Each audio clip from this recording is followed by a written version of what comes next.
Imana yacu kimheshimu Mungu wetu. Tunasoma igitabo cyanditswe mu Heburayo, Tasoma kitabu cha Waebrania 11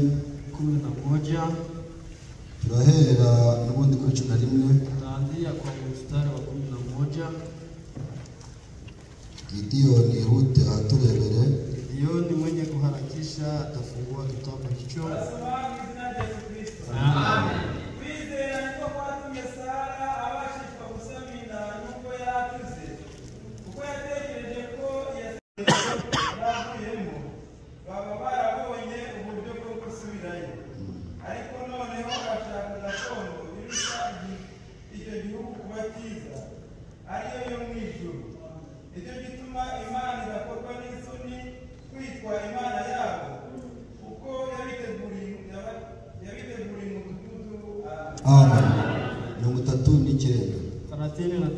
Abo bose nubwo bamaze guhanwa neza kubwo kwizera kwabo, nyamara nibahabwa ibyasezeranijwe, kuko Imana yatugambiriye ikirushaho kuba cyiza, kugira ngo abo badatunganywa rwose tutari kumwe.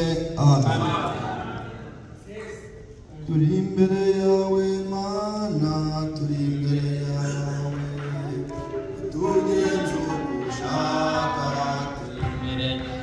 Mana we turi imbere yawe, Mana turi imbere yawe, tugeze uko ushaka, turi imbere yawe, turi imbere yawe Mana, turi imbere yawe, tugeze uko ushaka, turi imbere y'itari we, turi imbere yawe Mana, turi imbere yawe,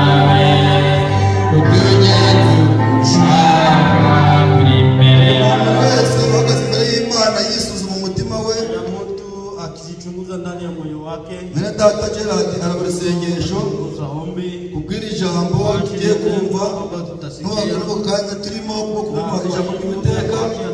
Nawe wisuzuma, kubwira Imana icyakuzanye, kubwira Imana icyo ushaka. Mwana Data arabasengesho. Ataomba. Mchungaji wa Golgotha, Alfa na Omega, jina lako ni Yesu Kristo. Ushukuriwe leo hata milele. Wateule wako ni chini ya dari hii kwa sababu ya neno lako. Neno lako limesomewa masikioni mwetu. Tunakuomba Baba, ushuke ukiwa mbinguni, uweze kutupa usikilizaji mwema kupitia ndani ya neno hili. Wateule wako utuoshe kupitia damu yako ili tuwe watakatifu. Tunakuomba Baba, ushuke ndani ya roho wako, ushukie ndani ya ndugu, ushukie ndani ya dada, mtumishi wako ambaye anasimama kwa ajili ya kuhudumia kundi lako. Ninamuombea nguvu kutoka kwako, ili wakati atakaposema aseme akipewa na nguvu na wewe. Unapompatia nguvu usitusahau Baba. Unapompaka Roho Mtakatifu usisarishe ndugu, usisarishe dada. Sisi sote kwa roho moja, sisi sote utupie kusikia vizuri na tuweze kubadilishwa na neno lako. Neno lako ikuwe kitu kizuri kwetu. Neno lako ikuwe na maana kwetu. Kila yeyote ambaye amewasili hapa asirudi vile vile alivyokuja. Anatakaporudi arudi na amebadilishwa na neno lako. Kuja Baba, utupatie nguvu ya kusikia maneno haya. Wagonjwa tunaombea kupona, wenye matatizo tunakuomba Baba Mungu itatue. Tupatie nguvu ndani ya umoja wa neno lako. Tukuwe chini ya upako wako, wewe ukuwe juu yetu. Tunakuomba uweze kutuzingira na kutuzunguluka katika jina la Yesu Kristo. Amen. Tunaweza kuichara. Tutaweza kuketi. Rero ngira muri data Sasa mimi na ndugu tubasuhuje mu izina rya Yesu Kristo ndani ya jina la Bwana wetu Yesu Kristo. tuvuga ngo Maranatha. Maranatha. Maranatha. Maranatha. Amen. Mwami wacu Bwana wetu ahabwe ishimwe n'icyo wewe sifa na mu izina shukrani rya Yesu Kristo ndani ya jina la Yesu. kuko nawe ugikwiriye nari iteka ryose kuko Bibiliya ivuga ati kuko yari ari ejo n'uyu munsi nibwo ari kandi ko azahora byose atadumu vile vile. niwe ukwiye icyubahiro Yeye anastahili heshima mu isi no mu ijuru mbinguni na dunia. abakomeye Wenye nguvu aboroheje wanyonge icyubahiro kibe icy'Uwiteka. heshima ni ya Bwana. Amen. Amina. Tumaze iminsi twumva amagambo meza, Maliza muda tusikia maneno. ayo magambo nayo dukomeje iminsi tumaze, alituimarisha kwa ayo magambo nayo twubatse iminsi tumaze, tujenga kwa siku kuko tumaze igihe kinini tunachukua muda mrefu turi kuzeba muri iyi si, tunazunguka ndani ya turi mu byacu, huko ndani ya ariko tugakomeza n'amagambo yatubwiye ati abo Uwiteka yamenye kera, abo Uwiteka yamenye kera, abo ngabo yarabatoranije, imaze kubatoranya irabahamagara, imaze kubahamagara ibahereza ubwiza, imaze kubahereza ubwiza ibasezeranya ubugingo buhoraho. Amen. Natwe dushimira Imana cyane ko yadusezeranije bikomeye birusha ibindi kuba byiza. Amen. Nanjye ngira umunezero mwinshi iyo numvise ko mu nzu ya data nanjye ndi umwana. Amen. Nanjye mu nzu ya data ndi umwana, mwumva ko Imana ari data. Amen. Imana ishimwe, Mungu ashukuriwe kandi icyubahiro yarakomeje atubwira amagambo menshi, atubwira amagambo meza. Imana yacu Mungu wetu niyo ituma ndio mwenye anaacha ibimera bimera, vinavyoota, yani kuko handitse ngo Uwiteka ni ugusha imvura Bwana Mungu ananyesha igereza ababiki ibyo kurya. tena anapatia Atari Uwiteka ntacyo tuba turi cyo, atari Imana ntacyo tuba turi cyo. Ese waba wihebye? Hari Imana ishobora byose. Yaravuze ati ni jyewe se w'imfubyi, waba wumva kuri imfubyi, egera Imana n'umubyeyi. Amen. Waba wumva kuri umupfakazi, egera Imana n'umugabo w'abapfakazi. Uwiteka byose kubamwizera. Imana y'umugisha mu izina ry'Umwami Yesu Kristo. Uyu munsi ndavuga iki? Ariko Imana yaduha amagambo make, reka rero mukaya dufite acha kwa muda mchache twumve icyo imateguriye. sikie chenye Mungu ametuandalia. Haleluya. Muranezerewe? Mufite amatsiko yo kumva icyo Imana yateguye uyu munsi? sikia chenye Mungu ametuandalia. Twumvise amagambo Umesikia maneno badusomeye mu gitabo cy'Abaheburayo. Baravuga ati ngaba bose ngo bari bakizera, ariko iyo bari bizeye barabona byasezeranijwe. Amen. Barabona byasezeranijwe ngo kwizera niko kwatumye ubwo Sara yari acuze, ubwo Sara yari ari mu zabukuru, ariko nta mwana yigeze kubw'isezerano ry'Uwiteka Sara ahabwa umwana. Amen. Sara ahabwa umwana ngo kwizera niko kwatumye abatubanjirije babibamo, kuko babonye ko kwizera ari ikintu cyiza Uwiteka ahaye wakunda.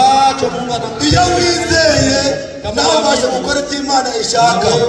Ariko amagambo cyangwa amahare muri uyu mugoroba, uyu mugoroba ni umunsi amagambo cyangwa mbaganirize, amagambo ari kuvuga ati burya bisaba ubuhamya. Abantu banjirije kugira ngo abashe gukomera bari bafite ubuhamya, bakavuga ngo murabizi tugitangira twanyuze ahantu hakomeye, twanyuze bikomeye, ariko kuko ubuhamya bwabo bigatuma bavanze urugendo. Amen. Kuko ubuhamya bwabo yewe muntu wubatse, wowe wumva byacitse, wumva wihebye, ufite ikibazo nk'icya Sara, egera Sara araguhereza ubuhamya. Ubuhamya bwa Sara butari gukomera mu izina rya Yesu Kristo. Amen. Ubuhamya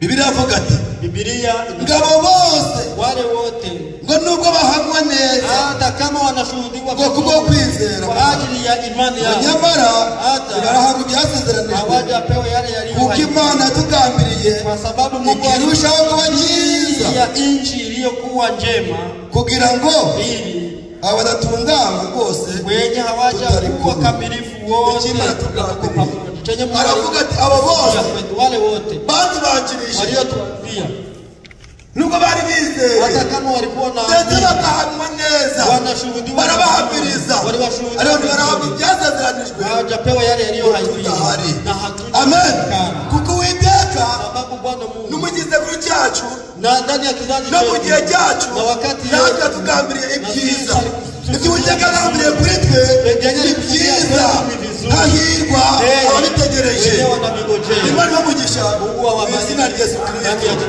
ngo mbese mvuga iki mvuga ikindi iki ngo navuga ibya Yefuta navuga ibya Danyeli navuga ibya Gideyoni navuga iby'aba bose igihe cyandenga ubuhamya bwabo nagiye mbwumvishe bumumeze umutima amen ese nawe ufite ubuhamya mu rugo rwawe mu kwizera kwawe mu rugendo rwawe ufite ubuhamya birasaba ubuhamya ntabwo wakomera muri rugendo abari gusinzira mubabarire mwihangane muri akanya gatoya ntabwo nshaka mbavuga amazina sitawasema kwa abari majina gusinzira mwihangane tubafata akanya gato chukue muda mchache tubafata akanya gato wachukue muda mchache ubuhamya ushuhuda ese nawe ufite ubuhamya na wewe una ushuhuda muri rugendo rwawe ndani ya safari yako ufite ibihamya na ushuhuda Dawidi we Daudi yeye yabashije kurwana na Goliyati alipigana na kubera Goliathi ubuhamya kwa ajili ya ushuhuda aravuga ati urugamba rukomeye hata kama vita urugamba inakuwa rutoroshye na ari kwizamuka lakini si mwese mukunda hasi mwese mukumubwira mwese mukamucitse intege ariko ndababwira ko uyu munsi nzabasha kumwica nakura basuzugura ku Israeli ariko Dawidi wa mwana wo kubihana mtoto wa mwana wo kubihana ndetse musabe wowe w'ejo bundi ndetse mwana w'ejo bundi wowe tuzi niba turahazi ibi bintu wabishobora gute ariko ibintu wabivuyemo ibi nzabishobora gute oya hari ubuhamya Dawidi aravuga ati Imana yangabije idubu Imana yangabije intare yangabiza n'uyu tutaracabwe na izina rya Yesu utahiriwa ndani ya Yesu Kristo uyu munsi ya leo igisubizo ku Israeli kadharau kwa Israeli kitaondoshwa kitapanguzwa yarazamukaga akivuga yavuga gusa anaposema urabizi ukina yivuga unajua abantu wote wanamhuruma watu wote wanatetemeka n'umwana lakini Daudi akabona musuzuguritse ugaragaza ibihamya aravuga ati uyu munsi ndakwereka siku ya leo uyu munsi urambona leo utaniona ndagukorera nini nitakutendea mu izina nitakwambia ndani ya jina abasirikare bawe ya wajeshi wako unanitupia mikuki ariko ndagutera mu izina ry'Uwiteka kupiga ndani ya jina la Yesu Kristo Dawidi ndio ule Daudi bamurebye wanapomuona avuga ati Dawidi alisema Daudi nta myambaro wambaye gisirikare hauna mavazi ya kijeshi acha tukupatie mavazi ili wakikutupia mkuki isije ikakuua acha tukupatie mavazi ya nguvu iyo myambaro mwambaye mbona mlikuwa mutahanganye nawe iyo myambaro Dawidi mavazi walipayana Daudi aliponyumba n'ibivamo yagiye aliyumva n'ibivamo iyo myambaro uyu munsi ile mavazi leo tutailinganisha na shule la teolojia ndio wanavaa leo wanahakisamo jihari kama haukujifunza masomo ya Biblia hakuna ibada ile ni ya watu leo n'iby'abisi ariko ndakubwira ngo ntabwo ijambo ryacu ntabwo ijambo ry'Imana rishingiye kuri teoloji ntabwo ijambo ry'Imana barishyira mu mutwe ijambo ry'Imana baryiga mu masomo iyo baryiga mu masomo bahitana bari ijambo ry'Imana baryiga mu masomo baramamaza ijambo ry'Imana baryiga mu masomo abantu bagiye bose bakomeye bize baba bazi Imana ariko uyu munsi Imana yashimye kwishurira dusabuzwa himbazwe haleluya abantu wacha himbazwe izina ry'Imana Yesu Kristo amen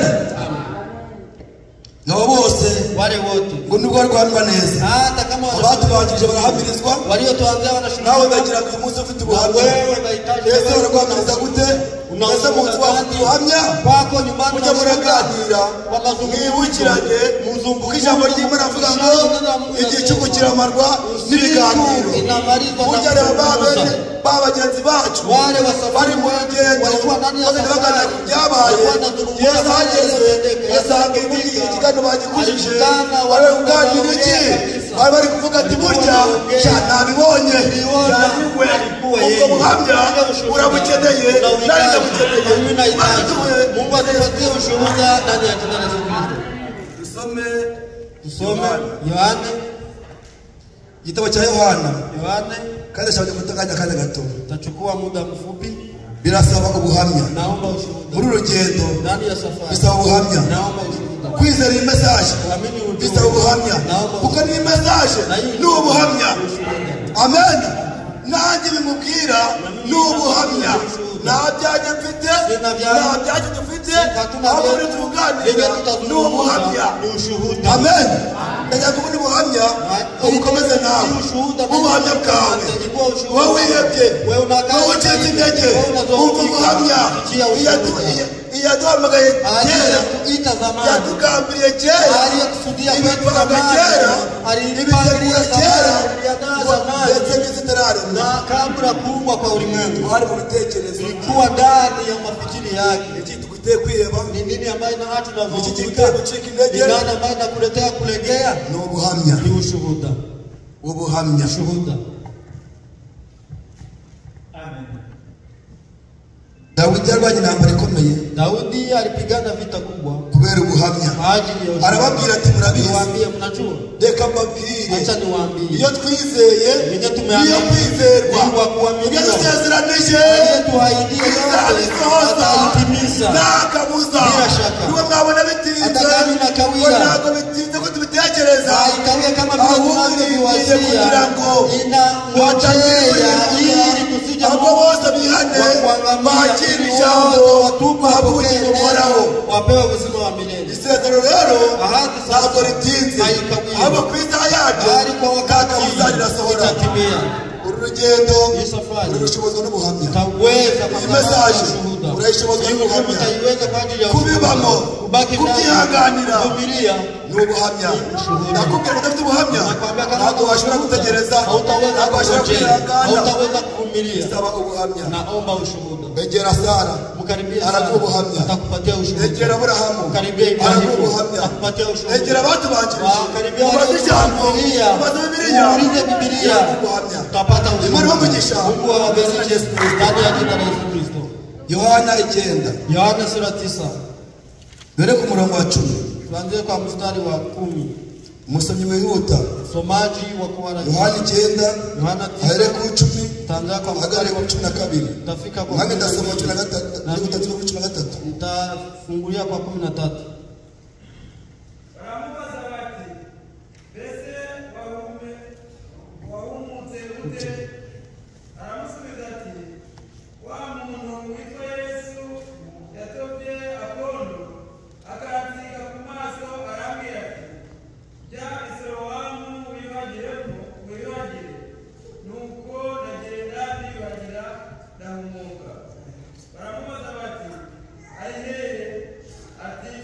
Amen.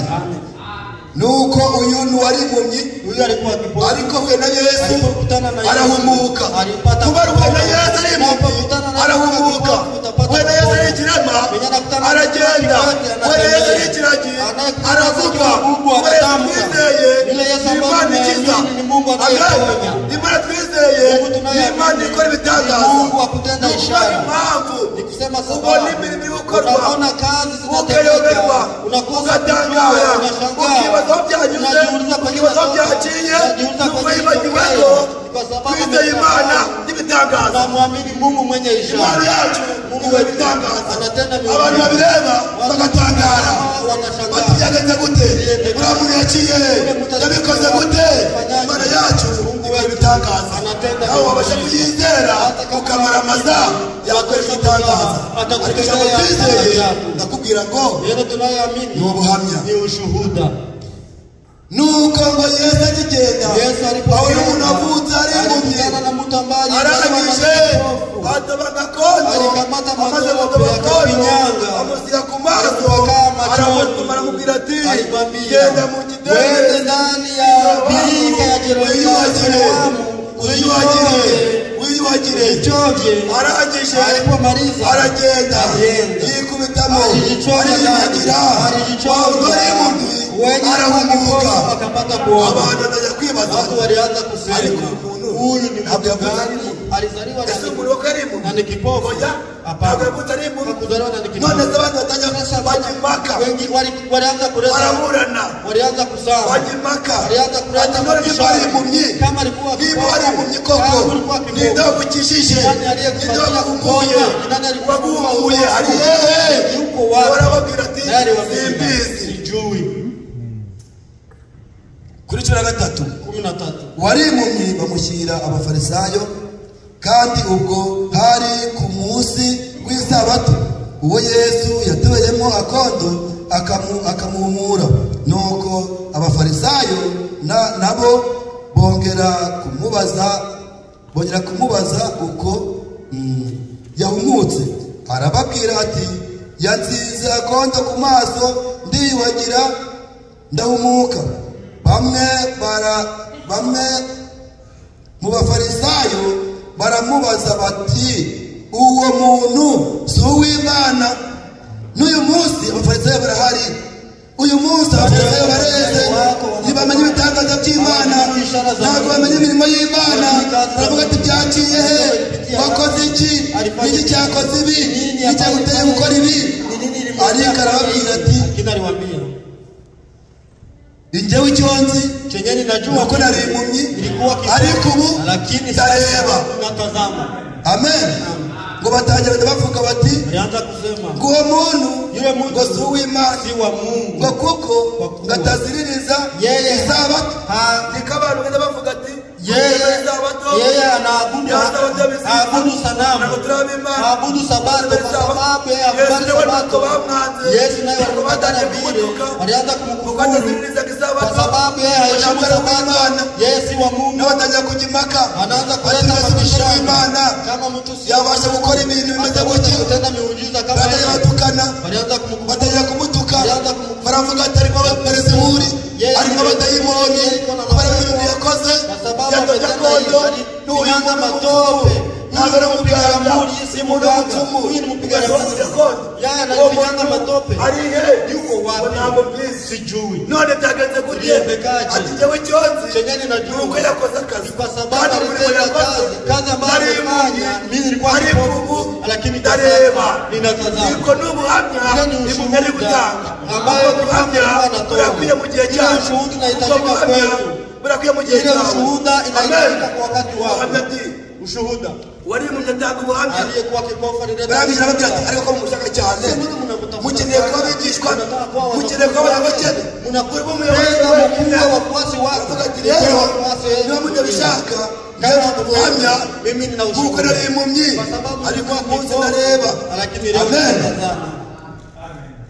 ngarika abayuda ngo nibemera yuko ngo yari imyaka yavutse na miaka alizaliwa agikiwe ku muhanda babizi walikuwa wanajua ariko mwumva ukuntu lakini musikie jinsi satani akora ibintu bibi satani akora nabi batangira kurimaka ariko mnabi umuntu yari huyu hakuwa kipofu koko kwa kweli mwirebesha ubuhamya bwe mnajishaurisha ushuhuda wake ngarika abayuda ngo nibemera ngo yari wakuu alikuwa kipofu akaba akahumuka na amepona upofu kugezaho kwa kuwa ngo bamariye guhamagara ababyeyi walipowaita wazazi ngo ndetse ntibanyurwa na wao hakutosheka ubuhamya bwe ntibwabatosha ubuhamya bwe ntibwabanyura ushuhuda wake haikuwatosha ilifika wakati ya hata tuwauliza wazazi ababyeyi waliita wazazi murabyumva neza muri iyi si harimo abantu batemera muri iyi si harimo abantu batizera muri iyi si harimo abantu bizera babonye ariko ndakubwira ngo kwizera nakwambia bisaba ubuhamya inaomba ushuhuda nuko bahamagara ababyeyi bo waita wazazi wa yule barababaza bati waliwauliza uyu ni umwana wanyu ni mtoto wenu none sasa yahumuwe n'iki amepona upofu ababyeyi wazazi walisema barabasubiza bati walimjibu tuzi yuko tunajua tuzi ko ari umwana wacu tunajua yakuwa ni mtoto wetu kandi yavutse ari impumyi alizaliwa na ababyeyi barabihambirishe na wazazi walishuhudia neza walisema vizuri kwa kuwa amezaliwa na ni kipofu kandi koko yavutse ari impumyi kwa kweli alizaliwa na ni kipofu none arareba leo anatazama ariko igituma areba chenye kinaacha anaona nitukizi hatujui kandi niwamuhumuye ambaye alimpona nitumuzi hatujui uwo niwe mbabwiriye umunsi nawundi ni Yesu Kristo kumwizera kumwumva muzitawuhamya niyo mpamvu rero natwe tukimara kumva ibihamya twizera ijambo ko ari ukuri amen kubyizera ni ukuri inasema kama huamini utabyemera nawe naye hata kubali dufite amahirwe menshi tunaweri imana mwishe muri tata bivuzeho amubariki dufite amahirwe menshi aliyesema sisi kuko tunaweri inzira tunyuramo kwa sababu njia hari abayici kuna wengine ambao walifikiria ndani hiyo ambao hari ababyize ambao waliamini turimo hari umuhamya kuna ushuhuda niyo mpamvu ndio maana tudacika intege hatutakata tumaini hatutakata tumaini kwa sababu tunashuhuda hari ibihamya na ushuhuda burya muragata imesaje ndugu unaposikia ujumbe kureba unapotazama ukabona abantu bayitwara watu ukabona abantu babirimo batazi barimo ukabona abantu kama wako bari mu rugendo bari mu rugendo ndani ya safari bikababaza cyane bene data bakiri muto waliopokea bashiki bacu wadada zetu mu by'ukuri wanaamini bakabona igiparoti wanaona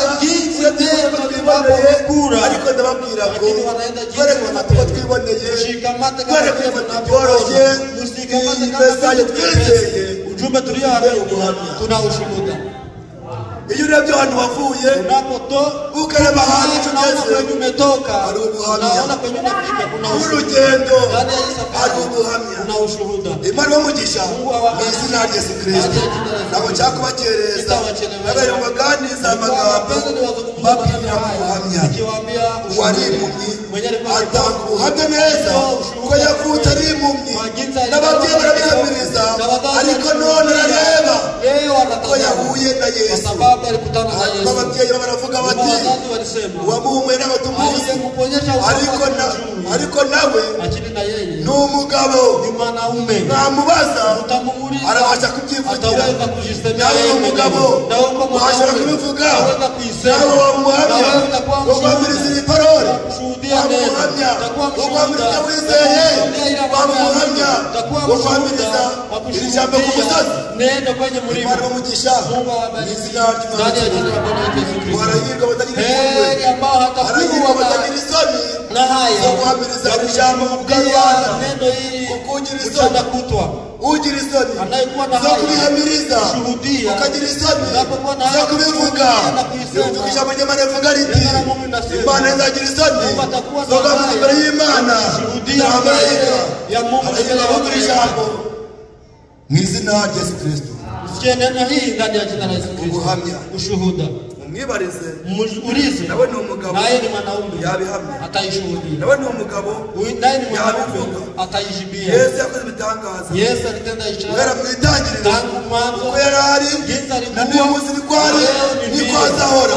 imana twizeye ni y'ukuri ishobora byose naweza yote amen hari ubuhamya kuna ushuhuda hari igihe ndi mu kazi nilikuwa kazini nza kumva ubuhamya bw'umuntu ushuhuda uvuga ati hari umugore wari wizeye kuna mwanamke ambaye alikuwa uwo mugore abika ni umurundikazi yule ni mwanamke wa Burundi kuko ariko uwo mugore lakini yule mwanamke aba n'umugabo we imyaka irenga 10 ishi na mumewe miaka zaidi ya 10 uwo mugore abaho n'amwana yule mwanamke alikuwa ariko akaba nta kibazo babona hawapate tatizo. yagiye kubyara Wakati walienda kuzaa yumvishe ubuhamya nilisikia ushuhuda. abana yabyaye Watoto aliyozaa ninde wumvishe ubuhamya ni nani ambaye alisikia uwo umugore w'umurundi yabyaye abana barashira abana bane alizaliwa watoto niba ari barindwi kama ni uko wasaba birindiri hagati aho ngaho ariko icyo nuko yabyaye iko pale katika ukizera ko Imana unaamini yagendereye Sara aliyemtembelea Sara Imana Mungu yagendereye wa muyagazi yari kugenda agatitiriza ariko Mana ukibaza bizajya kunyishima hejuru watafika lini kwa ariko wa mubyeyi wagayitishwa n'iki ko n'umugabo wawe n'abagukunda namurutira abana b'abahungu 10 abana b'abahungu 10 uramunda ndabizi ubifite ubuhamya urabihamiriza n'abantu bose barabibwira ufite umugabo ugukunda ariko ntabwo bigikuyeho igisuzuguriro ukibasuzugura umunsi ku munsi. Mana ndagutakiye nanjye nkeneye umwana. Imana yashubije umubyeyi ikamuhereza umwana niyo Mana twizeye. Amen. Uwo mubyeyi uyu munsi yaguha ubuhamya. Imana twizeye ubuhamya. Iri jambo twizeye ubuhamya. Imana umugisha Mungu awabariki. Acha tufungie kwa maneno haya. Branham yanditse Branham aliandika muri agatabo kitwa hii kitabu inayoitwa Ushuhuda Ubuhamya mu nyanja, ndani ya bahari. Ushuhuda baharini, Ubuhamya mu nyanja. ni ku page ya 11, Ni page ya 11. duhere ku murongo wa 61. Tutasoma ukurasa wa 61. Hilo Andrea akasema hilo Andrea aravuga ati lilitosha kwangu. yavuye kuri nje.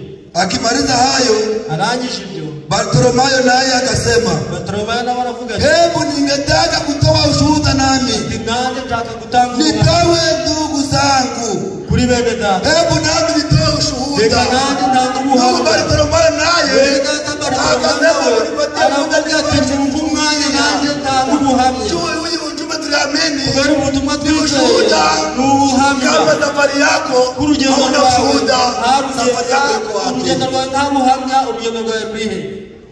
Bartolomayo akasema, Bartolomayo aravuga ati hebu ningetaka nari nifuza kutoa ushuhuda. gutanga ubuhamya.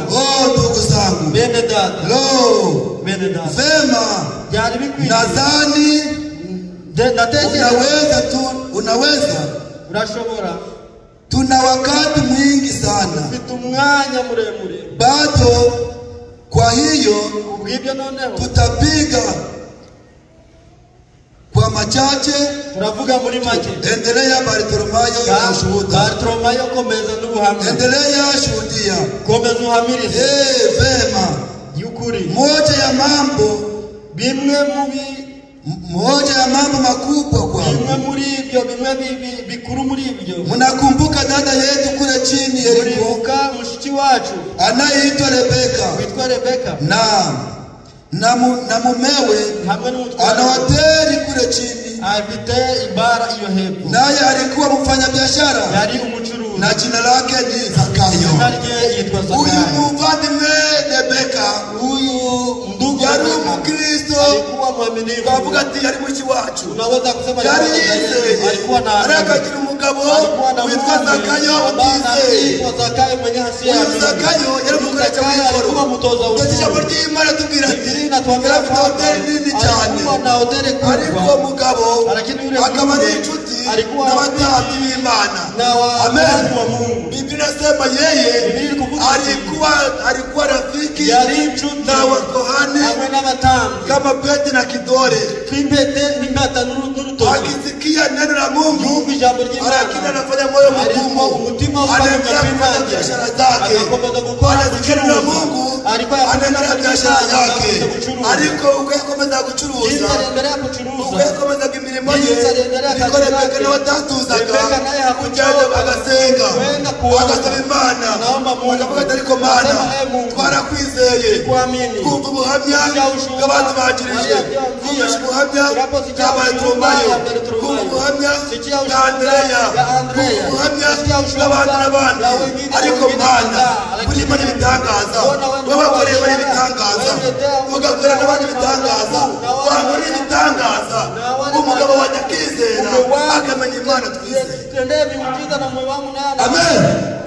Mujye musenga ukuwe naomba Imana mu masengesho. Mungu anasikia maombi. Arasenga Aliomba. Asaba Imana. Aliomba Mungu. Asaba Imana. Aliomba Mungu. Nibwo ijambo twumvise ryavuzanye Ndio neno ambalo tulisema nuko Zakayo Misha Zakayo aravuga ati ariko alisema bino bintu bakomeza kumbwira ni yuko ambavyo wananiambia ni kweli. ubuhamya bw'abantu babiri batatu Shuhuda ya watu bose bambwira Uwiteka aravuga kweri ibi bintu komeza kwirengagiza wasanga ari by'ukuri ariko si Yesu bambwira ninde kandi niki nuko nagiye kumva yumva ko uwo munsi Yesu aranyuraho Yesu atapita Zakayo akaba ari umuntu ariko ikintu kimbura Zakayo ariko timajya mbere na Zakayo tukimenya tunajitambua Zakayo yarimenya alisobanukirwa alielewa ati muri abantu bose mbona baje bashagaye Yesu aba bantu bose mbona nikomeza kwirara ndakomeza kumera mukakitako ntabwo ndamubona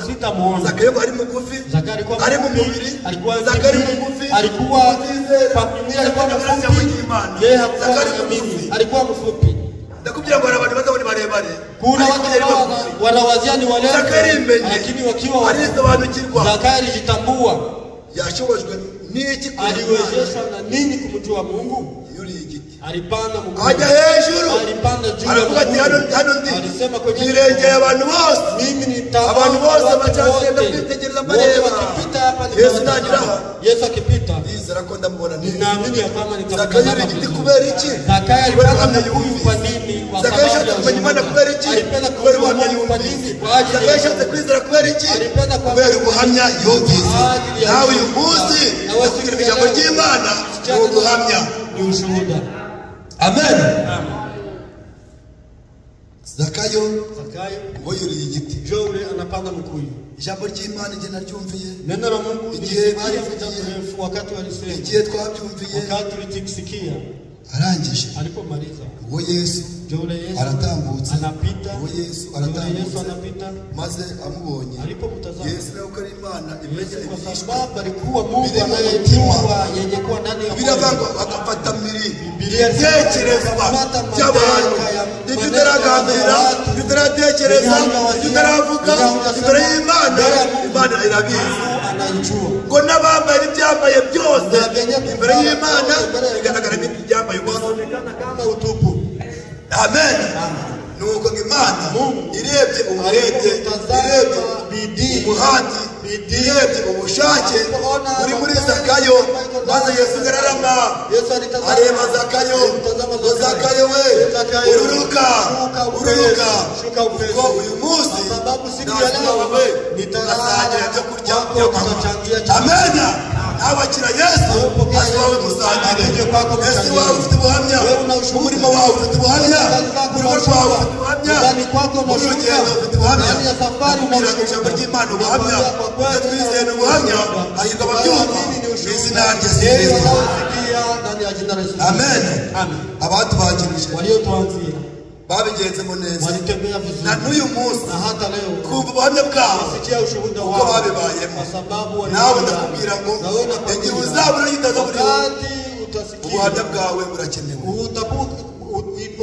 ubuhamya bwawe burakenewe twaganaga amagambo meza babwira ko kubibamo yizera ari ubuhamya mu rugo rwawe uko ubayeho imibereho yawe urugendo rwawe abe ari ubuhamya ijambo twizeye ni ubuhamya ikimwe naduhaye nibyo twese ku mutima twazanira reka dusoreze hano Imana ibishima tuzongera tuganire ducumbure kuko iby'Imana ni byiza kandi burya uko tubiganira niko tujya tubarwa n'urukumbuzi rwo gushaka amasezerano kupewa yale yaliyohahidiwa. ubuhamya Neno hili ushuhuda ubyizere kwamba ili ubikomereremo wirinde imikino ubibe mudakina ubikomereremo nuko ufite ubuhamya na kudumu Imana na ushuhuda na Mungu awabariki ndani ya jina la Yesu.